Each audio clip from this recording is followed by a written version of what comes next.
is going on, everybody? Welcome back. Let's go. Episode 52. We took a couple weeks off and everything went to hell. It's not shocking. So how is everyone tonight? Joe seems frozen for a minute, so we're just going to keep going. Oh, there he is. Yep. Yeah, Don't know what happened. Take 2 weeks off, and we just come back late and rusty. It's never a dull moment. Yep. So we did take a couple weeks off just because of the holiday weekend, and then I was running around. Both me and Joe have had – it's just been absolutely crazy on both ends of the spectrum for us. So, like, last week when I called him, I think we talked for probably a good half hour because it's like I haven't talked to you in 2 weeks. But we were like, it was a much needed little break for all of us of getting caught up on stuff. Yeah.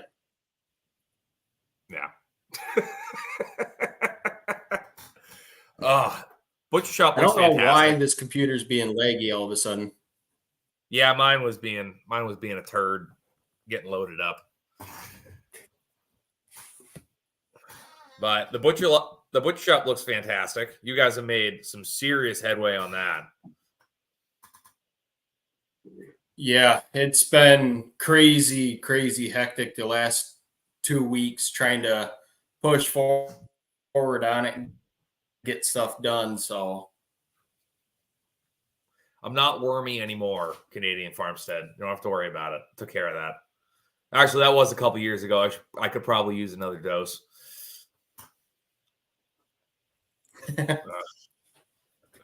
Yeah, but I am so jealous. I'm so jealous of that rail system.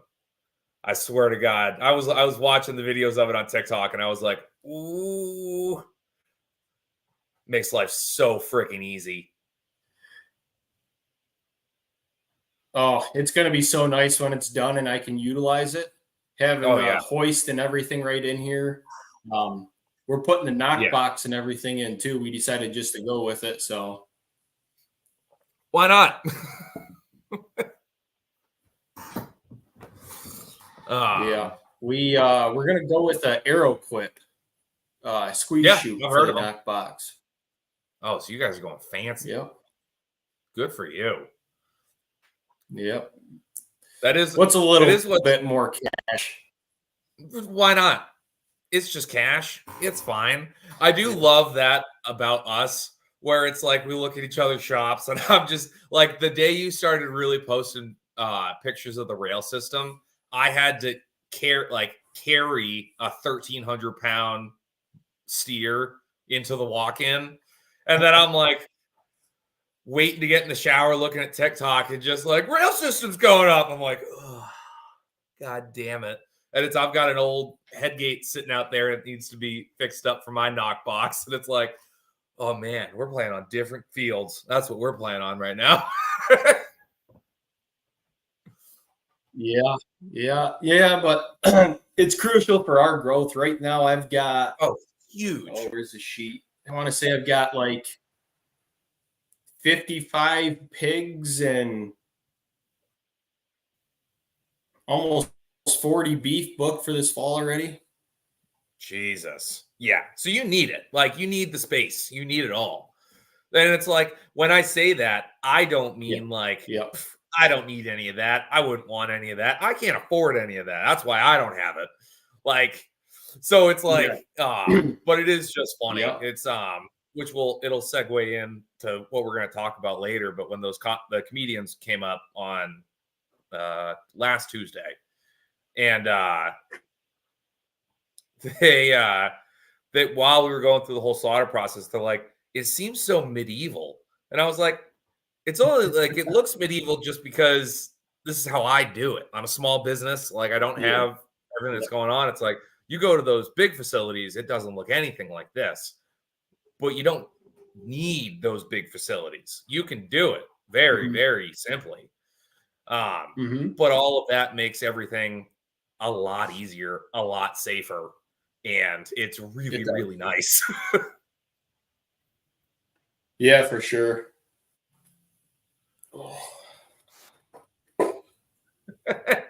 Canadian. No, I don't wish I had an old horse. Don't be jealous. I bet Joe wishes he had an old horse. No, I know he doesn't. I know he doesn't. He's still kicking it. He's still out and about. He's living his best life. $34 a bag.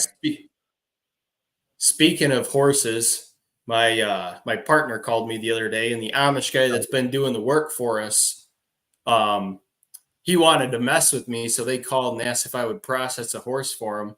And I knew they were messing with me, so I'm like, yeah, sure, I'll do that for you. I guess he's got laughing so hard his false teeth fell out of his head. That's always when you know a joke's good, when body parts start coming out. Oh, yeah, that's fantastic. Yeah, that's always a weird one, because I always get that question too. Like, would you do a horse? I was like, I wouldn't not. Like, it's a time and place situation. Like, yeah, I'm not saying I wouldn't 100%, but also, why do I need to? Like, exactly. Yeah, we're gonna make a made up cut sheet for horses, and I'm gonna give it to him when he comes back. Perfect. Get like have someone make like the poster that you put on the wall with all the different cuts. Because I mean, again, and that's just where we're off the rails already. It's fine. We're 7 minutes in. We're going for it. It's just the social norm thing. It's like, because I mean, what is it? Quebec, they still eat a lot of horse. Like, a lot of horses are still being processed in the United States. It's not like they're not. Like, it's still happening. It's just not for human consumption. And it's made out to be this massive boogeyman of a, like, you can't eat this, or like, you'll die. And it's like, no, we can't eat it because they came out with the movie Spirit in like the late 90s, early 2000s. And it was like, you can't do this. And I get it. I mean, again, I wouldn't be opposed if if there was horse on a menu, I'd probably order it. To be like, it's going to be lean, probably possibly tender, depending on the cut. Like, I'll try it. But am I going to be booking any in the shop in the next month? Also depends probably how much you pay me, but that's a shoot, shovel, shut up situation. Yeah. But the progress on the shop's crazy. Oh yeah. I don't think I put the TikTok video up yet. Most of the spray foam's done now too. Nice. Canadian Farmstead, fantastic point. You need to put glue on the cut sheet. I would suggest putting it under the offals, so it's like liver, heart, tongue, glue. Yeah. Really put in some Easter eggs into this. Like, you spent way too much time putting it together. Yeah. I'll definitely put that in there. That's an awesome idea.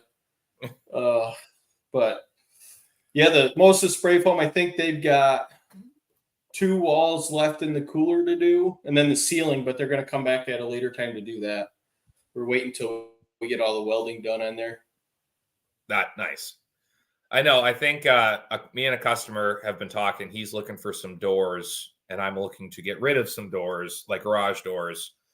And I think we might be doing a barter where he's going to close in where the garage doors were for the garage doors, and also talking to him about framing out like a walk-in freezer.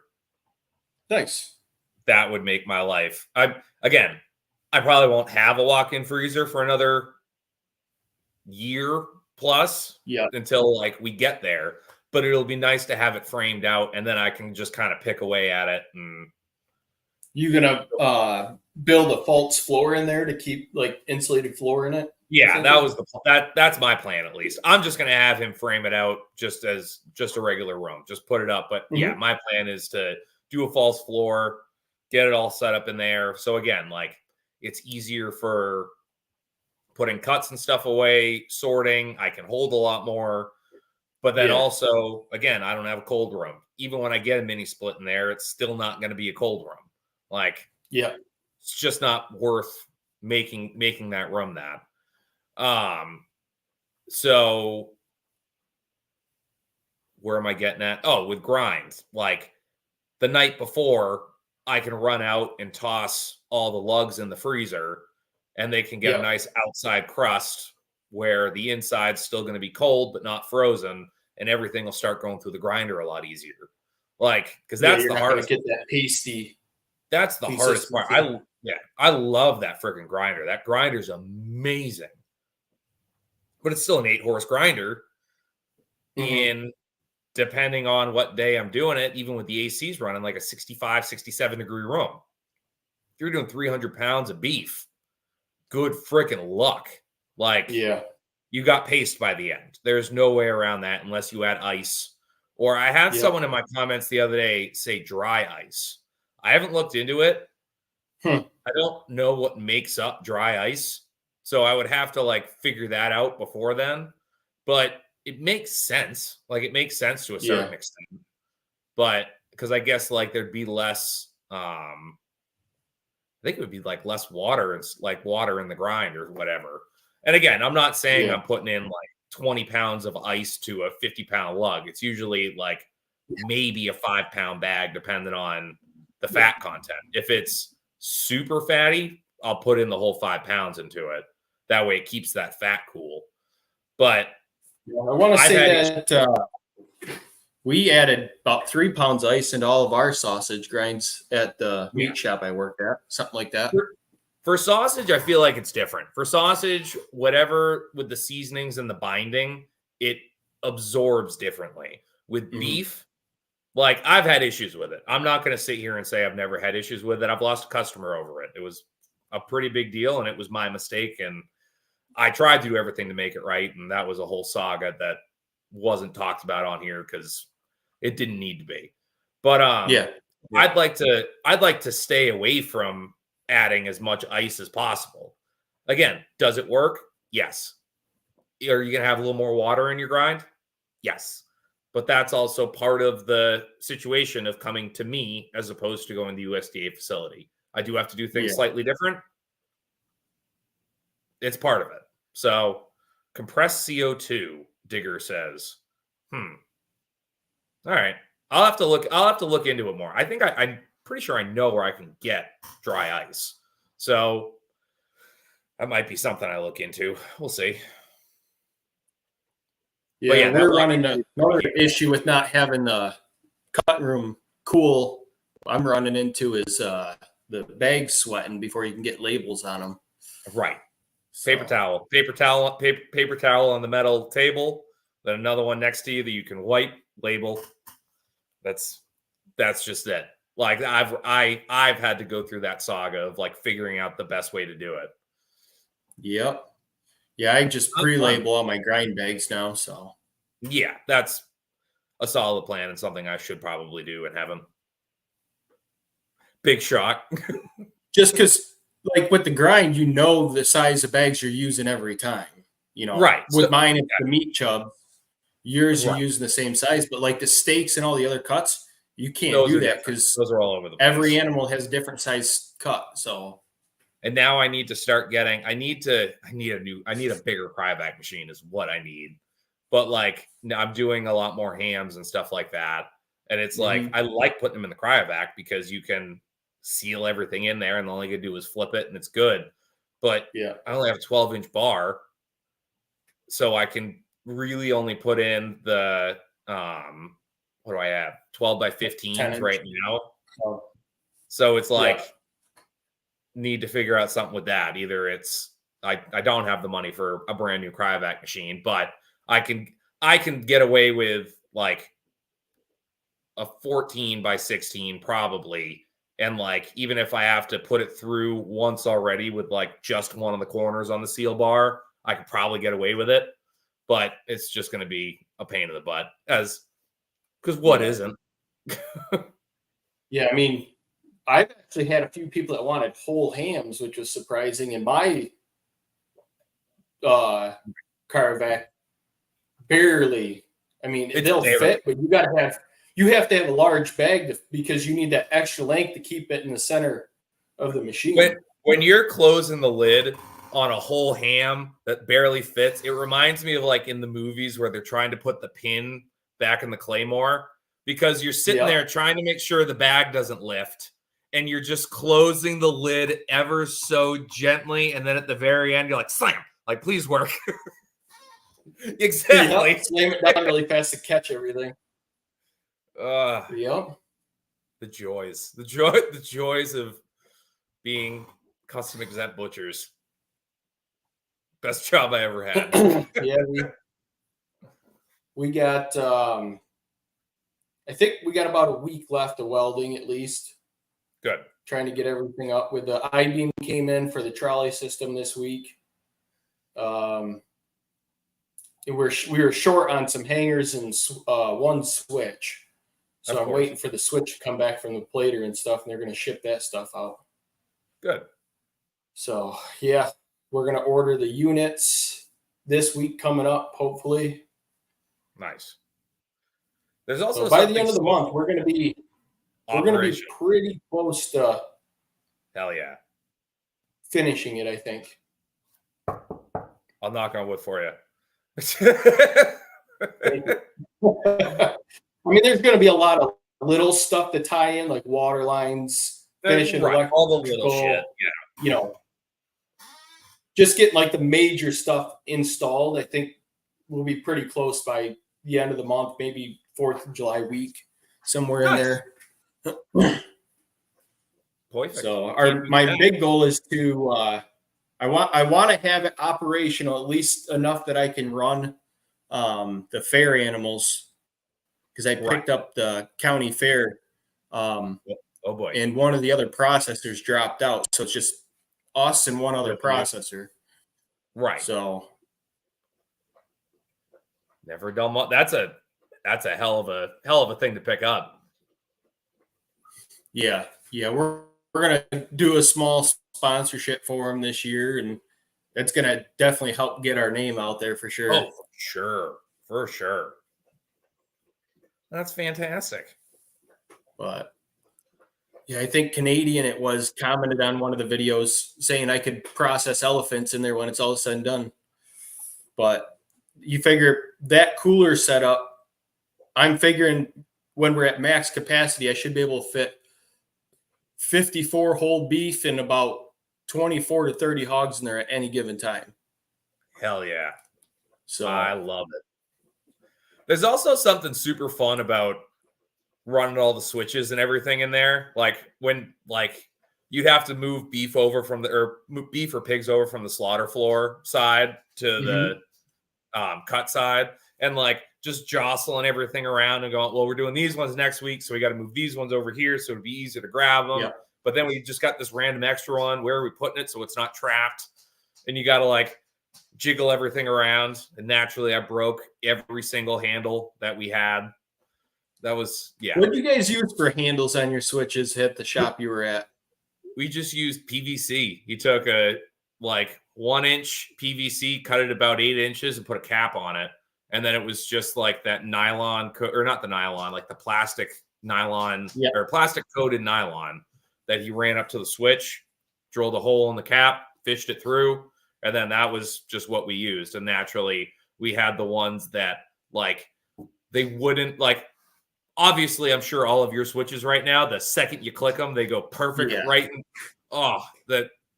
It's perfect. But from sitting in a cooler for years and moving them every single day, you'll get the ones that it's like you're sitting there like Hunchback of Notre Dame trying to get that thing switched over. And then you get pissed after the 19th time you've done it and you pull a little too hard and you snap the thing. So then you're sitting there with the rope wrapped around your hand trying to make it work. And you got to go out to your boss and go, I broke it again. I'm because they're so high up in my cooler, I'm highly considering just getting sticks of small stainless rod. Yeah. So it's a solid bar, put a loop in it to go through the hole so you can push up and pull down. Look at you. I'm pretty sure that's what we had at the shop I worked at in the one cooler. And it just makes a lot more sense than trying to fight with it to get it, Yeah. Man, you really do have money to burn on 16-inch stainless I don't have money to burn, but I'm figuring I might as well spend it now while we're doing it, because right. I don't want to have this nice setup and have something stupid, snag me from being as efficient as possible, because the goal is to slowly grow and build and get to max capacity. And then once we're there, right. keep it steady and keep it as efficient as possible. No, it makes sense. It absolutely makes sense. You get little things like that, yeah, it's going to cost me money now, but in the long run, if I can have 12 beef and 12 hogs every week, I can, religiously rely on putting through the shop, a couple months, those little things that I'm spending money on now is going to be paid off. Paid for. That's the thing about it, is like all of these big investments that really suck. That's what's nice about this being a service industry, where it's like you get better with this thing you just spent money on. Like, it's not like a random thing you got to spend money on that you're never going to get your investment back on. This will exponentially make my life easier and make me more efficient. So it will absolutely pay for itself in the time that you use it very quickly. Yeah, that's what we're looking at. And we're back to looking into the USDA cert too, just because I've had in our area, it's very, very much needed. And I could pick up so much. The thing with the USDA cert for me is steadiness of work. Right. Because I'm going to pick up a good handful of small farms that sell, they have little storefronts. And so that's going to be 1 or 2 animals a farm, maybe more than that, but 1 or 2 animals per, say I pick up 10 new farms every month, they're bringing them in, versus once a year, like we deal with right now. No, and that makes that certainty makes everything so much better and so much easier. Like, you're able to plan, you're able to plan more. Yeah. Yeah. And like what we dealt with this year with everything slowing down, it kind of pushed us to the decision that maybe it is something that we need to just pursue and get it done and over with. Right. Yeah, I mean, you're in the spot. Like, again, you've been building this with that in mind the entire time. Like, you're there. It's just a matter of doing it.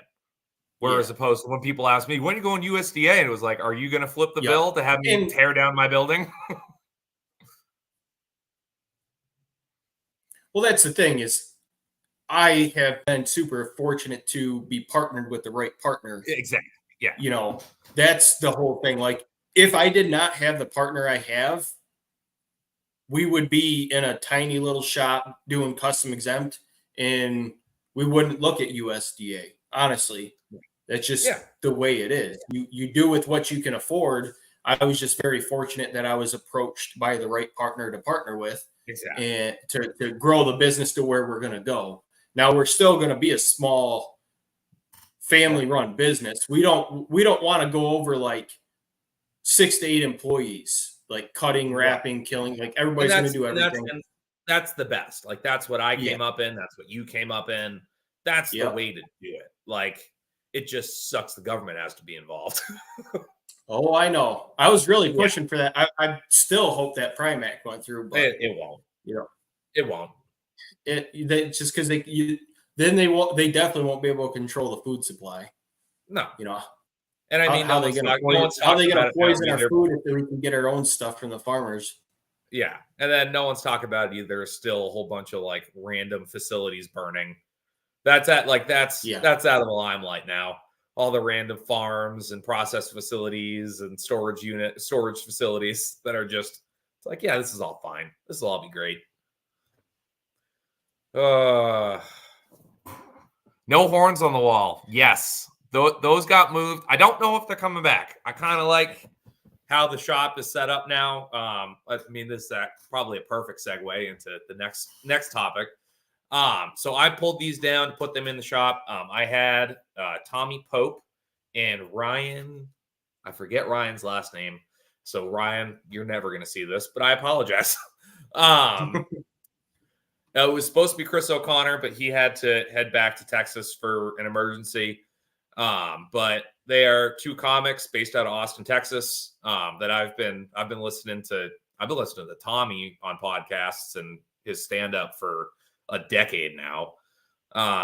And once we kind of started picking up on some content stuff, I have started putting the invite out to all my favorite comics of just like, hey, if you guys want Patreon content, because I completely understand how tough it is to get content, here's a weird untapped market that you might not have thought of. And naturally, most of them don't reply, because when a weird dude who looks like me reaches out and goes, hey, do you want to come to New Hampshire and kill a pig? That's not a message you reply to. It's just not. Like I'm sure it'll be on the stuff that they put out, but it's like, I said to him, I'm like, I'm not shocked by that. I'm a freaking giant in northern New Hampshire that like shoots animals in the face for a living. You shouldn't message me back. I am every single warning sign. That's it. I just happen to be a nice guy. Like all the instincts are correct. But Chris and Tommy were talking on the podcast one time. They wanted to see like how a butcher works. And I heard this while I was in the butcher shop, and immediately got to Instagram and was like, hey, how are you? I'm also doing content. I can show you. So this was probably 6 months plus in the works to try to get this going. So they had some shows in Portland. So they came out. They had no idea what they were walking into. Like trying to explain coming here to a 20-something-year-old podcast producer who lives in New York City. Like at one point, he's like, can you give me an email of like things that like what the plan is? And I was like, I don't think you understand. You have my entire 14-acre property that is a farm, butcher shop, shooting range. What do you want to do? Like, so the intention was for them to come up and shoot like they do a cooking show. So they were going to do like one of those, but like breaking down the pig and slaughtering the pig and stuff like that. Well, they got here. I had a big country. They got here around 1. So it was a big country lunch. I did pork steaks from our pigs, bacon from our pigs, did a French venison lamb rack, or a French venison rack. I did that, whole bunch of fixins, home fries, everything. So they got the cooking part of the portion of the show. We did like kind of a short podcast, kind of just sitting, eating, talking about stuff. And then from there, we spent another hour and a half on the farm. They went around and hand fed all the animals, got to pet everything, see everything. And then we did the actual slaughter portion of it, where it was like, I put down a pig. I didn't do it on camera. The camera was on the comic. Only one of the comics wanted to see it. One of them was like, nope. The replacement, Ryan, was like, no way. I signed up to come up and drink and hang out and have fun. I'm not watching that. So went through all that. So they were up here for probably over 5 hours. It turned into a like one video thing to probably like 3 or 4 3 videos plus shorter content that's going to go to all the different apps. I think a lot of it is going to be behind a paywall just on Patreon, just because of they took a lot of videos of stuff that I can't get away with on YouTube. So, which I'm fine with. Like they have a decent follow. They have a really good following on Patreon too. So even if I get half of them, gold. Yeah. Awesome. So, and then they're also coming up this fall for a bear hunt. So this is going to be, the whole time, because I was talking with them like on and off camera of just like, yeah, I never foresaw any of this. Like you guys are comics. Like this was the natural progression, podcasting, like content, things like that. It just makes sense. Me getting into this, I have no basis of like what am I doing here? Like, where are we going with this? And the fact it's picking up a little bit is fairly cool.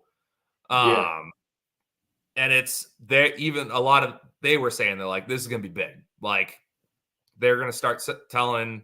They're gonna vouch for me now. So like all the comics that I messaged, they're gonna go, hey, go fucking see this guy. Like, he's good shit. He's a nice guy. He's gonna show you a good time, give you some good content. Like, he's not shooting animals in the head in front of you. Yeah, he's not a crazy person that like they're never gonna find your body. Which again, I assume they probably get 30 of those messages a day as well. So yeah, at the end of the day, I think it went really well. I'm pretty sure they're gonna start putting stuff out next week. Nice, but it was just a crazy experience. Like I had to have a moment like in between, like when the cameras were on, where I had to look at Tommy and be like, I'm not going to say the word I used on YouTube because we'll get booted immediately. But I was like, this is such a cool moment for me. Because again, I've been listening to him for a decade. And I told him, I've been following your shit forever. So to have you here in my garage is freaking awesome. And he came over and this Italian dude. He's like, I fucking love you. You know, like, so it was a cool experience. And I think we got some good content, but it was weird for me because I've never had someone film me. I've got 160 videos of me doing nonsense on the internet, but I've never had somebody else film me. So I'm interested to see how it comes out with somebody who went to school for like video photography and like all of that. So that should be interesting. Yeah, I'm excited to see some of the stuff. Canadian Farmstead, did they realize Kyle invited them for a bear hunt, B-A-R-E, and not a bear hunt, B-E-A-R, for the audio listeners? Well, they said yes. So it doesn't really matter now, does it? Yeah, exactly. The dude won't feed you the thing. Listen, there's another comic that I listened to that has a bit about like, they are very supportive of whatever people want to be called or whatever you want to do with your life. Like, let your freak flag fly. But understand that you're weird. Understand that you're not the normal, and people are going to be slightly uncomfortable and not understand the situation. I fully grasp that situation. I'm a 6'4" bearded dude who walks around with a 45 long Colt in his jeans and looks like he kills things for a living. Because I do. So when people are like first impressions, I completely understand. And I got to make up for that in the back end. Yeah, that video that you shared, he was a little shaken up when you put that pig down. Oh, yeah. Well, of course, the one I picked it because it was going in my freezer. It was the smaller one out of the group. Like, I already have an issue selling the rest. Like, I'm just gonna put it in my cooler. We won't worry about a beef this year. So, but it was also like the smallest. So it was the one that was pushed out of the group, like the main core group anyway. So it's always the one on the outskirts. Like, for those who don't know, like the pigs have like a herd if you got them all together, and there's a hierarchy in that. And there will always be one low on the totem pole that has to feed on the outside of the circle of wherever they're feeding. So what you don't see in that video is me bouncing back and forth 4 times. So he's just on the outside going, oh God, because I set up 3 or 4 times, and then all of a sudden it would move and walk over the other side. So he's just on the outside of the fence going, oh Jesus, like he's mentally preparing every time for it to happen, and then it just happened. Like, I didn't really set up for that one. That was a real like action star walk up bang on that one, and he was just like, oh God. Yeah, you have to though, because when you're killing them in a pen like that, moving around. And I was using the Judge. I was like, it would have probably been faster with the 410. It would have, but it also probably wouldn't have looked as cool. Again, it's content in the end. It works just as well. But so it's like you do have to get closer. Instead of just standing slightly away and being able to manipulate the shotgun and just pop, you do have to get somewhat closer to it to make sure that you're on, because it's not like you're aiming, like you're really just kind of like I'm inches away. I don't really need to like look down the iron sights. I just need to put the barrel where it needs to go. Yeah. Monday when I had that guy here trying it out, he got through right to the fire. He had a whole day of slaughtering with me. And that's rough if you have never done it before. Yeah, he's never been around anything like that, hunting or anything. So, he was honest, and it wasn't going to be his thing. And I told him I'd rather you be honest now than waste 3 months of my time. We had a couple of those roll through at the USDA plant, and we could tell like, because again, butchers are the worst. We really are the worst, the best and the worst people. Oh, and I even said to my boss one day, because they had like a week where they had a bunch of people roll through, and by like the third day, I looked at my boss. I was like, tell him to come 5 minutes after all of us go to work. Don't walk them through the break room while we're all standing there waiting to go cut for the day, because we're the worst people on the planet. So now you've just given us ammunition for the rest of the day to talk about this person, and then go get to see on lunch how right we are, which I was right 98% of the time. Yeah. It used to be a running joke, like when new people would come for an interview, be like, oh, the boss is paying us extra today to be on our best behavior. So, so we're not scaring the new guy away the first 30 minutes into it. They got to the point where they would start walking, because again, like when you're interviewing people or like people are interested in the job, they start walking people through and stuff like that. Mm-hmm. And they just got to the point where because I like the way the cut room was, the door was here, and I was the first thing you saw if you looked this way walking in the door. So they'd walk in and they'd see the head cutter right there, and then they'd turn and they would just go, do not pay attention to him. You will adjust to him if you get the job. Like they were just like, Kyle, shut up. Don't say anything. I'm warning them before you open your mouth. Like he's there. Just be careful. Yep. But yeah, and I mean, again, I don't disparage anyone. I do disparage people openly on the internet about it, but most of it's a joke.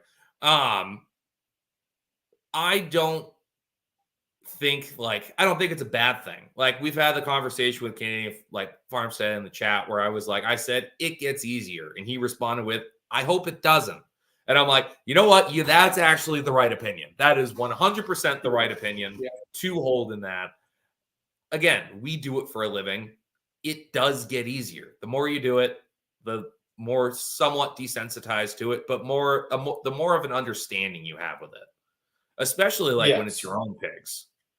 When it's your own pigs, it is a different game for sure. Like it's different when a trailer shows up and it's like, oh, look, a pig, bang, done, cool. Let's get it over so I can get it in the cooler and I can go about the rest of the day with my kids or whatever. When it's your own pigs, you do have to go through it and go, oh yeah, I watched you. I pulled you out. Like I remember when you were born specifically, bang, let's get it to the cooler and go through it. So there is a moment there, and I don't disparage anyone who has a hard time with it. It's a big thing. It is. It is. Yeah, and it's just like when I was talking about that guy specifically, like I've gotten so used to working by myself, I don't see that. Like I don't see other people's reaction to it. Right. So it's not normal to me. Like I'm used to just going out and getting the job done, and it is what it is. So. And this is where I'm an asshole, because that is my favorite part. That is my favorite part of the whole thing, seeing everybody else's reaction.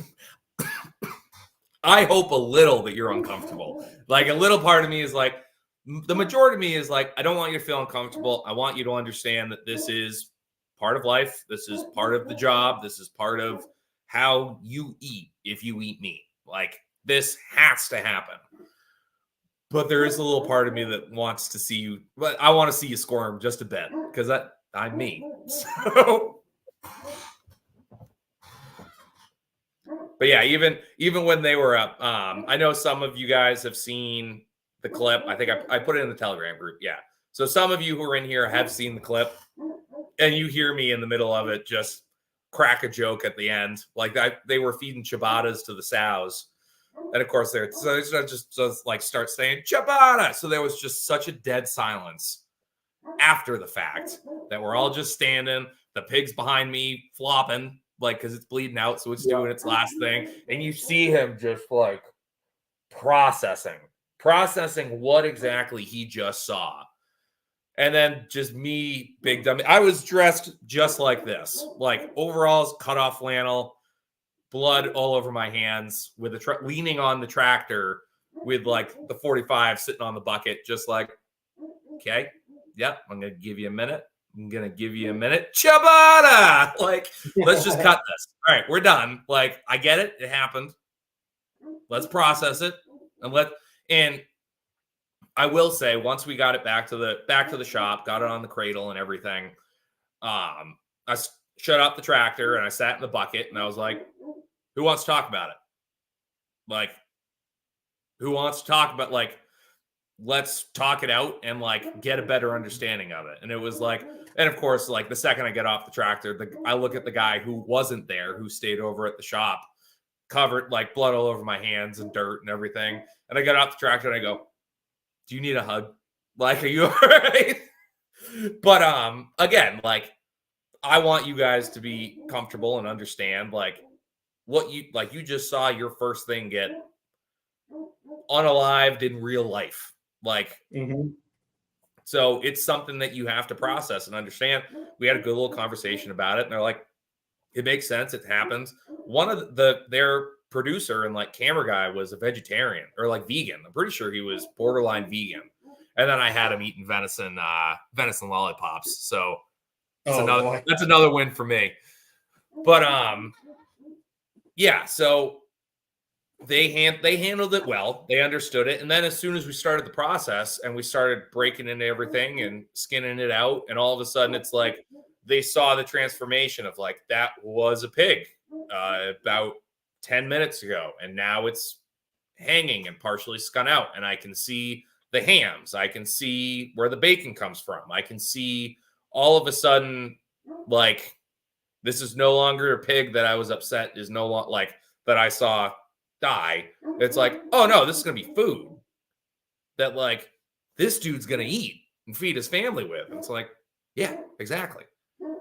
Yeah. So it was a cool experience. And I think I don't want to count my chickens before they hatch, but I think this might be big for the content thing, which is weird to say. I hope it is for you. It's awesome. I do too. I don't know. It's so weird. I was talking to them about it too. I'm like, this is freaking weird. He goes, oh, you're fucking telling me this is the dumbest.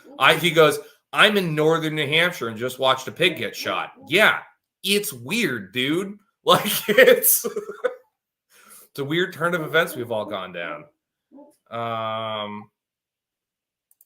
Let's see. Dylan Turner, any school programs, more so private schools possible? It's so hard because butchering has gone so far out of like the light of day. It's the world's dirty little, well, not the world, it's Western civilization's dirty little secret. Like, the majority of people. Cornell has a meat processing thing again. They got out of it for a while, and I guess they're back into it now. Yeah, I know Cornell did. UNH up here in New Hampshire had a meat program. Every now and then when you go to like, you're not going to find it in high schools unless you're like in like Alaska. Like, I know Alaska, they still do like moose processing classes and things like that. But like, you're not going to find a school unless it's a very small school where it makes sense that has a meat processing program, and you're going to find a handful of colleges or community colleges that run something like that. And even then, like, most of those people are probably going to go to bigger facilities and things like that. Like, yeah, and again, at the end of the day, I don't know if I'd be where I'm at if I went through a school program. Like, if I went to college to do this, I wouldn't be where I'm at today, because you don't learn how to do this way with an education. you learn this. Well, at least I do. You have an education. You chose to do this because you're a goddamn psychopath. I don't have an education. Huh? Never went to college. Oh, that's true. You don't. But it's yeah, but you're iRobot over here.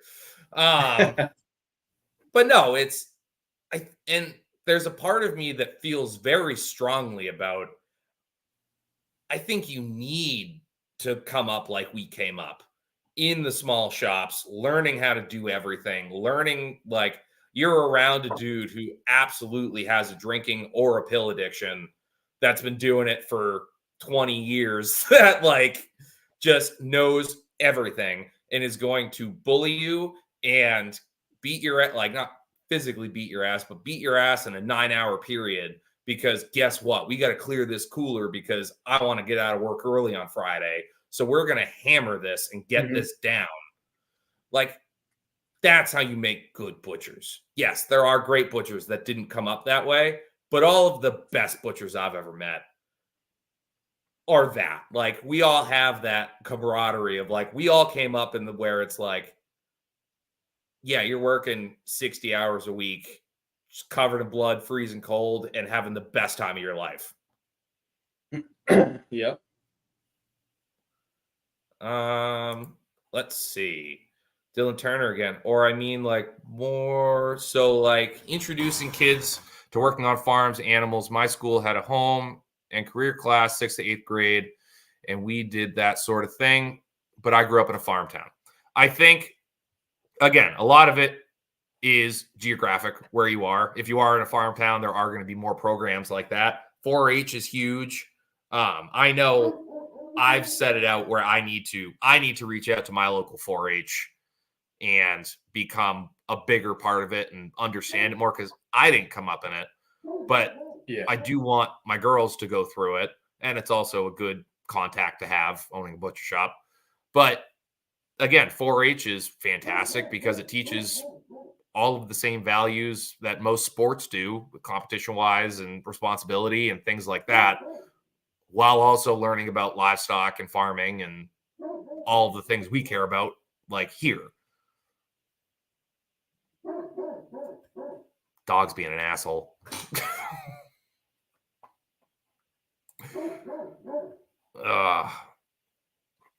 Yes, trial by satire. Canadian Farmstead, I'm absolutely stealing that. I love you. But yeah, I'm stealing that for sure. But no, that's absolutely it. It is a trial by satire.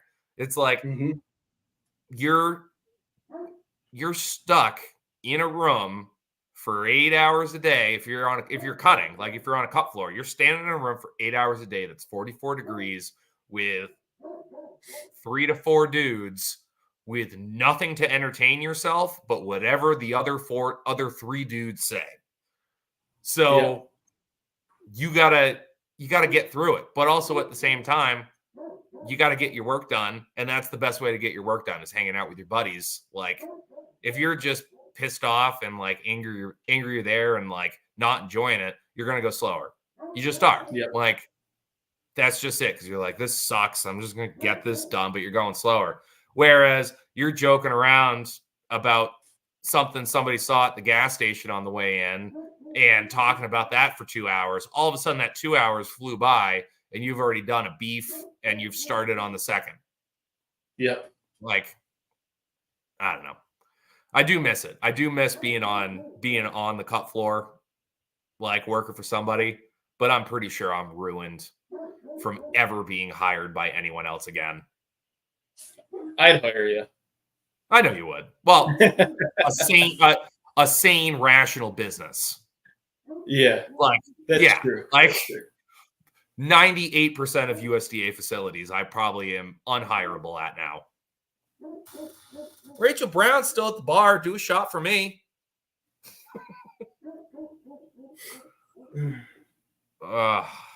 But yeah, so yeah, I will definitely post everything in the Telegram group when things start coming out. Again, I know a lot of it's going behind a paywall just because, again, like it's their Patreon, but we'll get a boost from that. But they are going to put out a bunch of YouTube stuff and a bunch of TikTok stuff. So I will do my best to share and put everything into the Telegram group, which if you were not in it, it's the Critter Crew.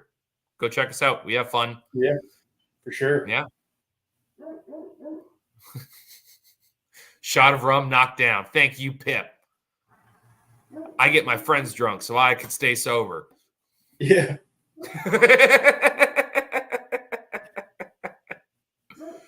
I can't even handle drinking anymore. Holy cow. I'd be out of it for the whole weekend if I did. Yeah. I've been getting the non-alcoholic Coronas because again, it's just a placebo for me. I miss drinking out of a glass bottle. I don't care about being drunk ever again.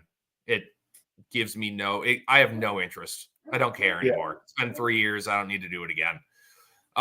But there is something about that placebo about drinking out of a glass bottle. Like I've had we had a couple rough days, or like when the comics were up, I grabbed a 12-pack of like Bud Zeros, like the non-alcoholic Budweiser, because it's like if they're drinking, I'm drinking.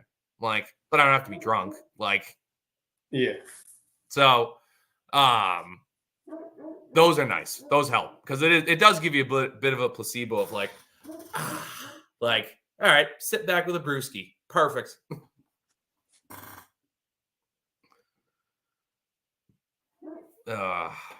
So, you have anything else coming up? Well, I've got a bunch of stuff coming up. We interviewed another guy for a position here this week. He's supposed to come help me cut at least one day this week coming up. Nice. We're going to see how that goes, and maybe, I don't know if, it's going to work out or not, but I definitely getting to the point where I'm going to need someone, especially with the amount of animals I've got booked for this fall. Right. Just trying to hammer out this butcher shop, get that done. I've actually had a couple of my stepbrother's buddies here help me clean stuff up around the farm. Just a lot of little stuff that I haven't had time to do. Plus, I've been dealing with the sinus infection or whatever it is for over a month now. And it's just between me not resting and having this, it's putting me down. Like it's pretty painful. I'm in a lot of pain right now, actually. And it's just kicking my rear end, trying to keep up with, right now, I haven't been posting a lot of stuff because I've been coming over to the shop early. Right. Like 3-4 o'clock in the morning. I work until the guys get here to do the construction stuff. Then I work with them all day. And then I'm out here all, late afternoon into the night trying to finish up cutting. So I've gotten a little bit behind on cutting, and it's been a rough couple 2-3 weeks just trying to push through this phase, but once it's done, it's done. I'll be happy. Once you get there, you'll be fine. It does suck. It really does. Of just like doing the catch up work, not even the catch up work, just getting the regular work done in the time allotted. And again, that sucks in any job, like when you're trying to catch up on stuff. But the worst part is we're not dealing with paperwork. We're dealing with carcasses that need to be cut. So it's a whole nother level to it. Like, no, I need to get this done. I need to get this done now. Like, because if not, it's not going to be good. Kind of thing. Exactly. Yeah, you got time restraints on everything that we're doing. So, that's what I tell everybody. It's not paperwork. It's not a desk job where I can be like, it'll be there for me tomorrow. It might not be there tomorrow. I mean, it'll be there, but it ain't going to be good anymore. So yeah, it'll be there, but it'll be, Then I have to explain to my customer why I have to throw out half their cow, or like I have to throw out part of their animal that they work so hard for. Like,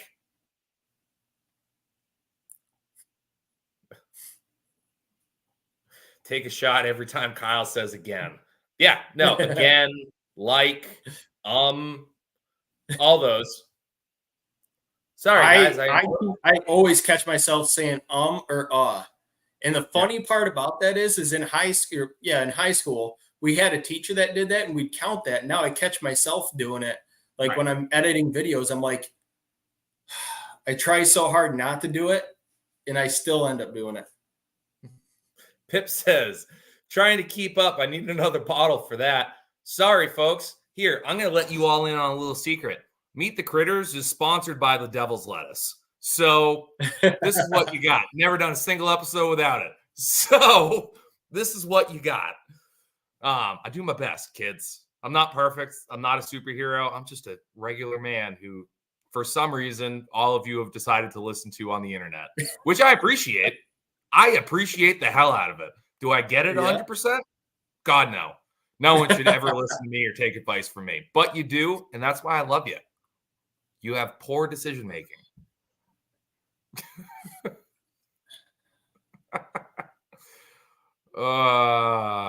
Joe, where can everyone find you? Well, let's get you off this podcast and into bed. Yeah, I need it. But yeah, here usually every week. I mean, it's summertime, we're getting busy, and it happens. YouTube, Facebook, and TikTok, all at Blakesley Acres. That's where TikTok more so lately than YouTube, more just because time restraints. It sucks. I can edit those little videos a lot faster. So much easier. And as always, you can find me everywhere at BackwoodsButcher603. That is TikTok primarily. YouTube, we're getting back into it. I just went through and cleared out a bunch of stuff on my phone, and I have a couple videos that I had done that I haven't edited yet. So I need to sit down this week and edit a pork cutting video. So that will be out this week. I promise. I pinky promise. But yeah, we will do our best to get that out. And yeah, TikTok, we're rolling. We're rolling heavy on there. We're getting good content out. We're getting some good views. We're getting good numbers. So, and then, like I said, I will keep everyone posted on all of the content coming from the Stuff Island boys.